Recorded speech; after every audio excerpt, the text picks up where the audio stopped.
Yes, so good morning, students. So today we probably are going to uh, see another kind of algorithm, and probably the last algorithm with respect to the local search.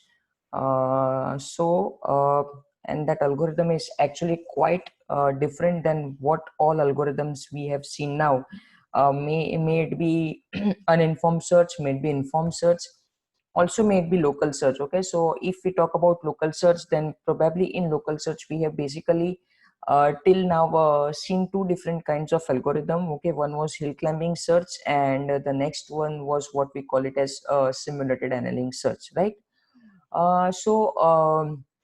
The next algorithm, or the algorithm that we are going to see today, or basically a search mechanism that we are going to see today, is something which we call it as um, highly, we can say, effective in most of the complex AI applications. Also, what we see is that it has a very good analogy with actually one of the most what we can say important phase of a human generation. Okay, with the name itself, we can understand that it is genetic algorithm, and as humans, we always have an habit to talk something about genes or to talk something about genetics. It is one of the most we can say important important thing which a human is always carrying, and that decides many, we can say, qualities or characteristics in a particular human being. That's where even that are the basis of this algorithm. Also, certain more important things with the human generation has carried since years and years. Taking those things into analogy, these algorithm is developed. So what we will see is that it has some of the most important features which probably we haven't seen in any of the algorithm right now. Now, why it is important, or why it is different? The reason is that most of our previous algorithms just focused on what we called it as we are on a state, and just find out some another state which is just better than us. So maybe in terms of what we call it as heuristic values, or maybe in terms of what we call it as a the objective function value, or then we just look into cost, and that's how we find out. Whereas if we talk about genetic algorithm, then it just does not look at the current state and searches out, rather than it applies some more complex mechanisms to find out the new states in the state space. One difference over here is that the state space. Okay, so in hill climbing, we have told that the state space is nothing but what we call it as our landscape. So now when we talk about genetic algorithm, we are going to talk about our state space as a population, and definitely uh, these kind of algorithms should be more used if the state spaces are going to be extremely high and extremely complex, which means uh, uh, the probability of the states, and what we can say the permutation and combinations of the states, are at a very very very high level. Then these kind of algorithms can definitely be used. So in genetic algorithm, probably what we call the state space as population, and the population will be of course having random states uh, into it. Okay, and all these states will be having a certain value of, will be heuristics, or maybe certain value of objective function, etc etc. Okay, uh, but when we talk about these parameters, so this is a concept which you already know, but when we talk about these things into genetic algorithm, some terms get changed. The terms get changed, maybe because they have actually taken an analogy from the actual behavior of how the genetics run, and how the genetics evolve. Okay, so on the basis of this, we are going to start and look at this algorithm. So now, in this algorithm, basically we have to first understand what do we mean by population. So as I just told you right now, When we are going to talk about population, it is going to be more about state space. And then there will be something which is known as fitness function. So if we talk about fitness function, then it is almost very similar to the concept of objective function that we have seen till now. Okay. And finally, we are going to see what exactly this genetic algorithm is trying to tell us. Fine, let's go ahead. Genetic algorithms work by simulating the logic of Darwinian selection, where only the best are selected for application. Okay, so I think we are very much aware about the Darwin's theory of survival, which says the fittest will only survive. Okay, so years back, not years, I can say decades back. Okay, some person has given a theory, and probably this is the right time to quote that theory that the fittest will only survive, and that's what we are seeing right now also. Okay, keeping that discussion right now apart. Okay, uh, uh, uh, we are already aware of that the fittest will survive, and if the fittest is going to survive, then probably uh, that that that population will only be able to, maybe we can say, replicate, or we can say continue the population ahead. So, over many generations, natural populations evolve according to the principles of natural selection and stated by the Charles Darwin in the origin of in the theory of origin of species. Okay, so Charles Darwin had written a theory on the origin of species. It was basically, a concept wherein it was he was trying to prove that probably how these species may have actually evolved in this world. And somewhere it was being proven that whichever was maybe, let's say, uh, having the fittest value, or we can say whoever was able to fit according to the environmental conditions or the weather conditions, or how and when the things change, they are probably able to survive. And because they were able to survive, they were actually able to continue their generations ahead and ahead. Definitely we know that there are many species, okay, which were actually existing years back, and but they are not existing right now because they are not they were not fit, or they were not able to survive. So that is the thing probably we all know, and we do have examples of the species which are already extinct or already not able to survive or were not fit with respect to the environment. And also on the contrary, we have the example of those species also which were able to survive. Okay, so that is a concept of origin of species and a biological concept, and we have a very well applicable till date also. So only the most suited elements in the population are likely to survive and generate offspring, thus transmitting their biological hereditary to the new generations. Fine.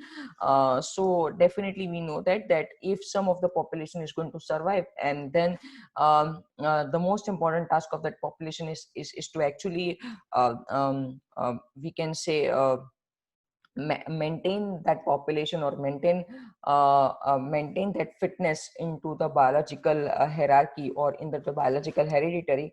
And that's why they continue to be in a process in which they can actually grow this population. So that is the main, we can say, the characteristic on which even the genetic algorithms are going to work. Okay. So now this was just an analogy. So now let's come to our actual thing with respect to our scenario. So genetic algorithms are able to address complicated problems with many variables and a large number of possible outcomes by simulating the evolutionary process of survival of fittest to reach a defined goal. So now this is where is the base of genetic algorithm. Probably there will be large number of possible outcomes. When you say large number of possible outcomes, which means there are number of ways or number of states which are actually possible. But then probably those states will be selected which actually belong to the concept of survival of fittest.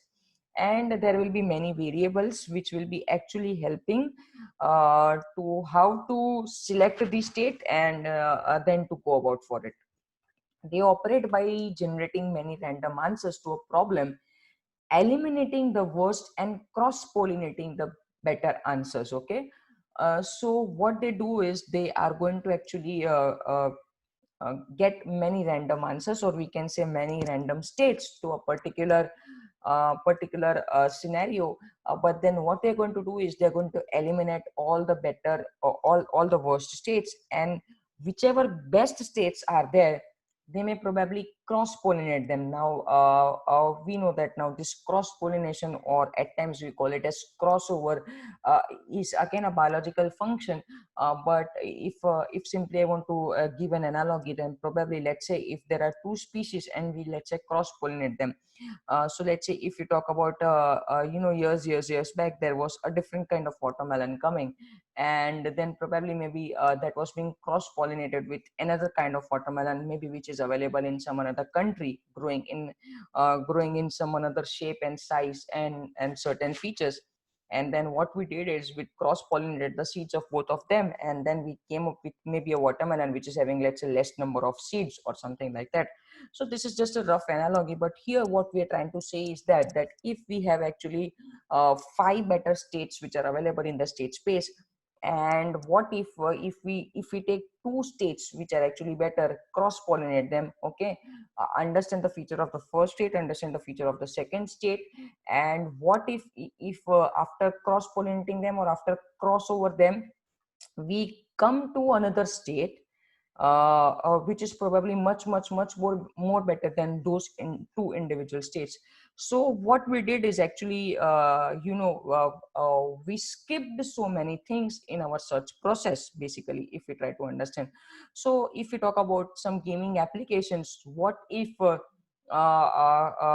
we can think 2-3 steps ahead. So when we say we are able to think 2-3 steps ahead, basically what we are trying to do is that we are aware about that these are 4-5 different states which are actually definitely good states. But then if I'm going to combine my, let's say, this move and this move, then probably the next move which I'm going to get is going to be much more better, or I can say it is going to be extremely more effective than my these individual moves.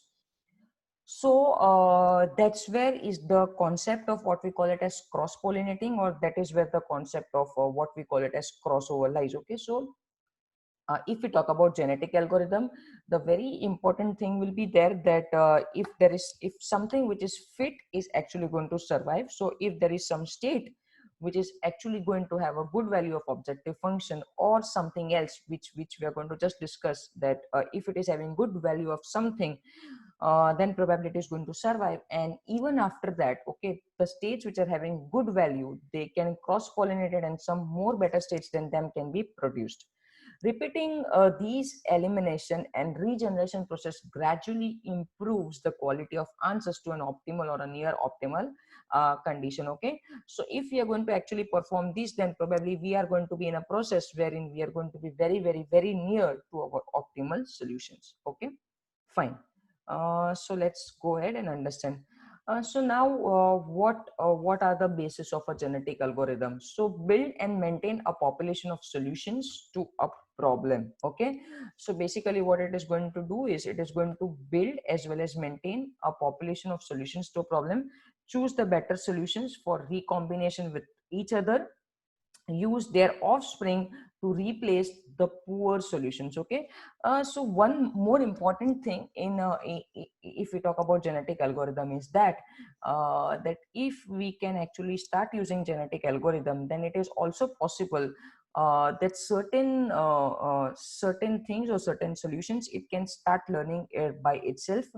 How basically it can happen is that of course it will search into the state space, but then probably also has a characteristic where it can understand and we can say come up with better states or better choices which may be helpful if certain environmental situation changes. Probably whichever poorer solutions are there, or whichever solutions are there which are actually not leading us towards the goal state or not helping us, they can be replaced once we are already aware about what are the better solutions, and then once we know a process wherein we can actually combine those better solutions. What we can understand by this is that if let's say we have a state space which is going to be, let's say, extremely extremely big, and having probably, because if it is a state space, it has to be having all the possible combinations of the state available into it. But then these genetic algorithms can actually we can say optimize the state space.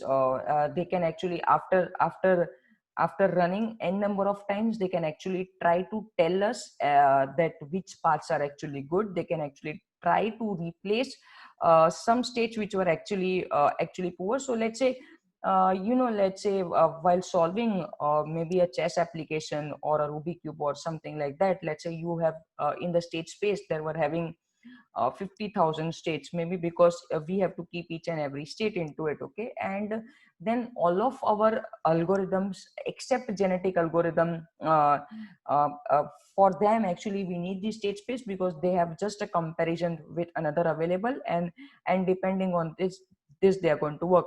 But if we talk about genetic algorithm, then they will have a characteristic to understand two states and maybe come up with a new different state like that.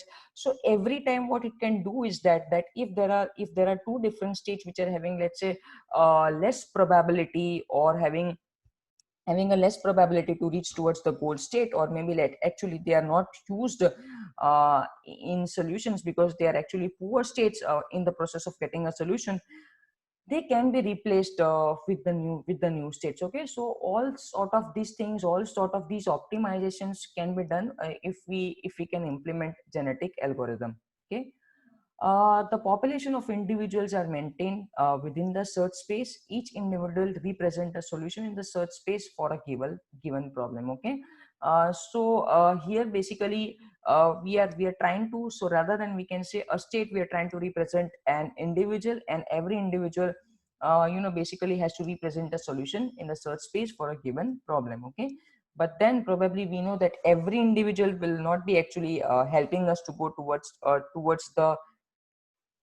the solution. So definitely we have to pick up the individuals, or we can say we have to pick up those states. So over here when we talk about individual, the analogy is with respect to state, and if we talk about population, the analogy is with respect to the search space. Okay, so now there are basically four different things on which this genetic algorithm behaves. So that is the fitness function, selection, crossover, and mutation. Crossover I just discussed you right now, and depending on the fitness function, selection will happen. After selection, we can have crossover, and mutation is a process which we can say one step ahead then crossover. So we will see what exactly it is. Okay. So till crossover, I think we are now already clear that what will happen in crossover is that if there are two better states available to us, then we can cross over them and come up with a one more better state. Okay. So this is going to be the whole hierarchy of what we call it as a genetic algorithm. There will be population, it will be evaluated with respect to a fitness function, then something will be selected, then it will be crossover, and then mutation will happen. So now as mutation has already come over here, if you want to talk about mutation, so what basically mutation is, so if I want to again give an analogy with something which is already happening, so when you try to put let's say uh, a different thing, okay, or maybe say let's say a different parameter. So if let's say if we talk about mutation which happens into some, let's say, real life examples with respect to, so I just give you an example of, let's say, watermelon. And let's say what I do is, because I want my watermelon to taste very sweet, so what if I pick up something from a fruit which is, let's say, extremely sweet, and just put it into the watermelon. Or a vice versa situation can also happen, that if I want my watermelon to be tasted, let it's something like it has to look like watermelon, but then probably certain more characteristic into it which can actually give a taste of something which is sour. Okay, so what if I mix some component of lemon with it, those seeds get cross pollinated, and we can say something hybrid which comes, which is having maybe a features of two different things. So that's where the concept of mutation is. So over here, if we talk about a search space, if you talk about states, then in hill climbing, at some situation when we were having the we can say the problem of ridges, we understood that at times it is necessary that some another conditions should also be met if you want to go for the searching process. So when you talk about actually mutation, you are trying to tell that okay, even if you have selected the best states, there is always a possibility that you can inculcate some additional features to it, or you can actually give some additional information to those states, which is actually not available anywhere into the search space. Okay, but those additional we can say features can actually come up with totally new different states, and these totally new different states can actually help us to go ahead faster into our searching process. Okay,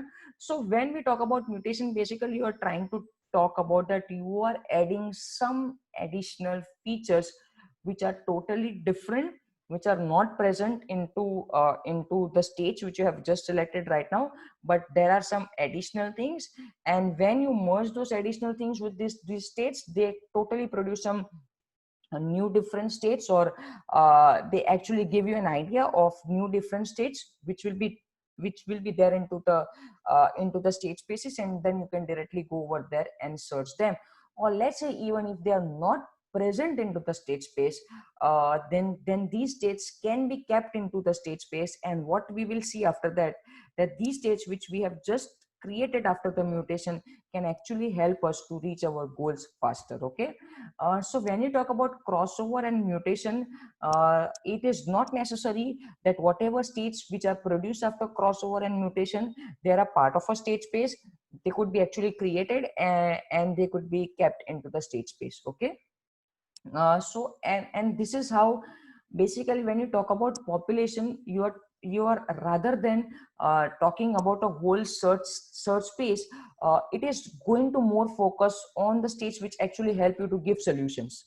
So what is going to happen is that from a big chunk of a state space, you try to select those states, or you try to select that part of population, and then you cross over, then you mutate. So every time basically for the same search space, you you create n number of different populations, and these n number of different populations actually create n number of different ways to reach to that particular solution.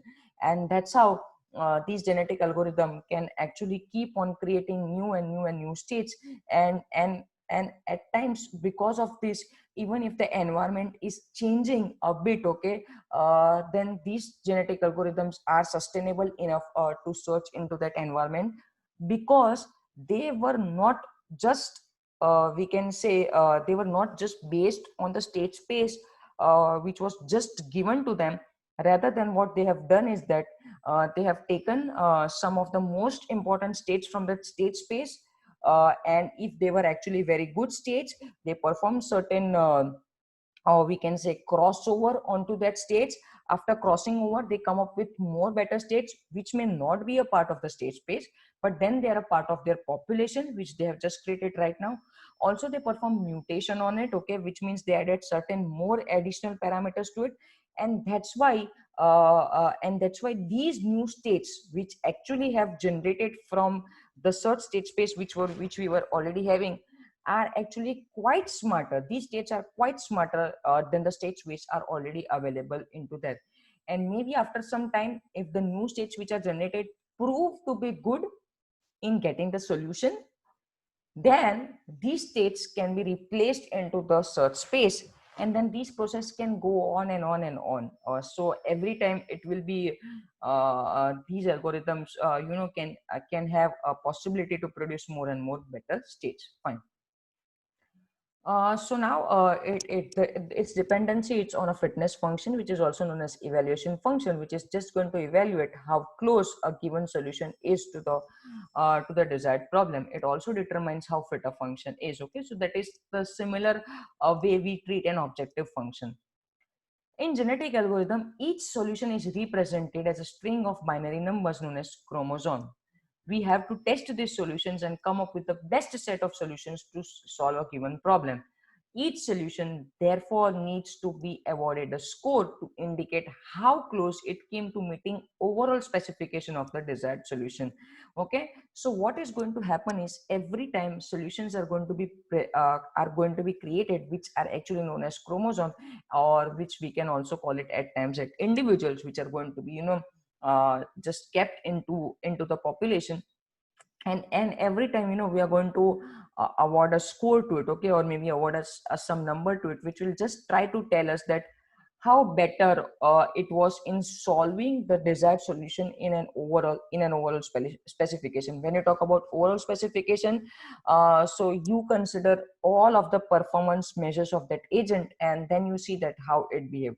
This score is generated by applying the fitness function to the test or the results obtained from the tested solution. Okay, so what we do is when we apply this score, we apply a fitness function to it, that how fit it was, how fit the solution was with respect to the problem that was being given. Okay, so now that was the basis of what we called the genetic algorithm. And now we actually see that how it actually organized, or how it works. So let's see the algorithm, and we can understand that concepts back. Okay, so if we talk about a genetic algorithm, it should know two things. Okay, it should know the population, so population will be given as an input, and a fitness function will be given as an input. Now, to give even the fitness function as an input, we have to actually study the state space many number of times. And after studying the state space many number of times, we can get an idea of what will be the fitness function, or what will be the value of the fitness function. So we are going to set some benchmark over here, and that benchmark will be, can be given as an input over here. So before we provided this thing, okay, this fitness function should also already, first of all, has to be studied from the population. Now if we talk about population over here, so we are talking about a search space which we are going to give. And when we say returns an individual, we are trying to talk about a solution, or maybe some states which are getting returned. So the inputs are population and the fitness function. And now what we are going to do is we are going to do certain number of steps. Okay, so repeat. Okay, so whatever we are going to do, it's going to be repeated. Okay, so what we have done is, first of all, we say that we have created something which is known as new population. So of course, when you're talking about a new population, it is going to be empty, because there is a search space, okay, a vast amount of search space, which is nothing but your population which is already existing. And what you want from that is maybe a solution, or maybe certain better states from this, and that you want to put it into your new population. Okay, or that is nothing but what we call it as that you want to actually create your own solutions. So as of now, of course, definitely it is empty, because you are not having any information that what will come into the population and it will go into the new population, so it is empty. Now what we do is after that, okay, we have to, of course, run through the population that we are already having, or we can say run through the what we can say, the search space that we are already having. But when we run through, then we have to basically, whatever selection we do, we have to select it randomly. So what we have done is I to size of population, and if the population is going to be very high, we can imagine that this loop is going to basically run so much number of times. Okay, and what we have done is we have selected one state from it, or we can also say that we have selected actually one individual from it. Random selection population comma fitness function. So we have given a population and we already know the fitness function. So depending on that, we are actually going to select one random state, and then we are going to select another random state. Of course, when these two random states will be selected, they has to be somewhere nearby to the fitness function which we have already decided. Okay, now after x and y are selected, okay, so after two states are selected, we do reproduce x comma y. So when we say we are going to reproduce x comma y, we are actually trying to say that we are trying to produce a new state, from X comma Y, which may be we can say a state in which certain characteristics of X will be there, certain characteristics of Y will be there, and probably this new state which we have just come up with right now, or we can say using crossover which we have just come up right now, is definitely better than X and Y, because we can say the best characteristics of X and Y are taken, and depending on that we have come up with a new state. So now again, even if we do this, there are chances, okay, that there are probabilities are always there, okay. So there are chances that it can have we can say not a good probability, or it can have a good probability. So if small random probability, then which means if the child which has just been created right now, or if the state which has just been created right now is actually having less probability with respect to X and Y which are just selected.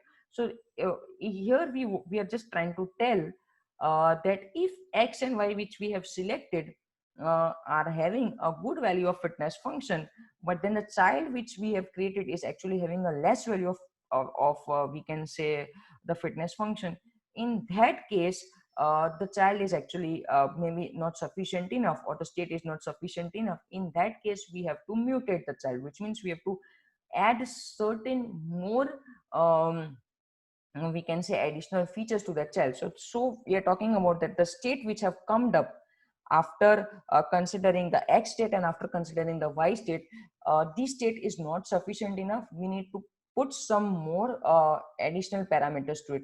Now mutating will happen depending on whatever your domain is, okay. So if it is a domain of self-driving car, then it will have certain different parameters to mutate a child or to mutate a child state. If the domain is about playing a chess game, then the mutation will be completely different, okay. But once that happens, that child will be added to the new population. So we can say a child will be added to a new population in two reasons, okay. First of all, let's say if it is having a better value of fitness function as compared to the X and Y, so definitely it can be possibility that it can just X and Y can reproduce and it can go over here. Or if the child was having a less probability, then after mutation it will go. But in any of the case, the child is going to go to the new population. So now our new population, which was completely an empty, was actually able to get new childs. So what is happening? If you see this loop, students, it is rotating through whole the population. It keeps on selecting randomly X and Y, and it tries to come up with new states, which we call it as child states. So either by crossover or either by mutating them, these states are going to continuously get added to new population. So what we see is that from a search space or a population which was already there, we were able to create a new population from that whole sort of population or whole sort of search space which was already available to us. And whatever this new population is there, we have created it from the population, but nowhere the states of new population and population are same, because the states of new population are actually produced using certain more characteristics which we call it as either reproduce or crossover or mutate. Fine. And then we give the new population to the population until some individual is fit enough or enough time has elapsed.